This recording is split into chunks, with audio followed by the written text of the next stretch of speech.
પાટણ જિલ્લાના શંખેશ્વર ખાતે નવનિર્મિત આધુનિક બસ સ્ટેશનનું ગુજરાતના ગૃહ રાજ્યમંત્રી હર્ષ સંઘવીના હસ્તે લોકાર્પણ કરવામાં આવ્યું છે। આ બસ સ્ટેશનનું નિર્માણ માત્ર 1.5 વર્ષના ટૂંકા ગાળામાં 2.57 કરોડ રૂપિયાના ખર્ચે પૂર્ણ કરવામાં આવ્યું છે।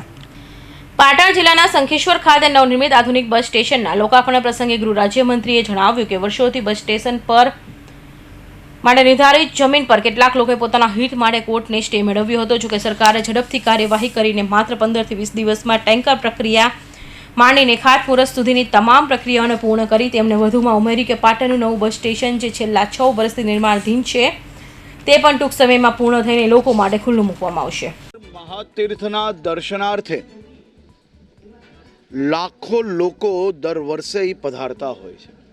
એ જ રીતે આજુબાજુના 30-32 ગામો માટે શંખેશ્વર બસ સ્ટેશન એ ખૂબ મહત્વનું સેન્ટર તરીકે ઓળખાય છે।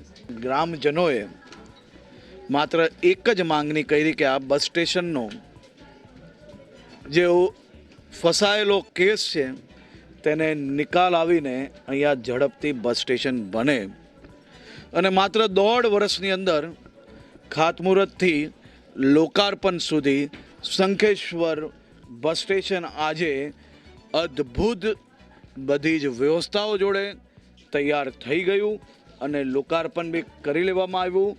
કાર્યક્રમ દરમિયાન ગૃહમંત્રીએ શંખેશ્વર ખાતે જૈન સમાજના ઓળીતપ કાર્યક્રમ પર હાજરી આપી હતી, જ્યાં તેમણે જૈન મુનિઓના આશીર્વાદ મેળવ્યા હતા। પ્રસંગે મોટી સંખ્યામાં સ્થાનિક લોકો ઉપસ્થિત રહ્યા હતા।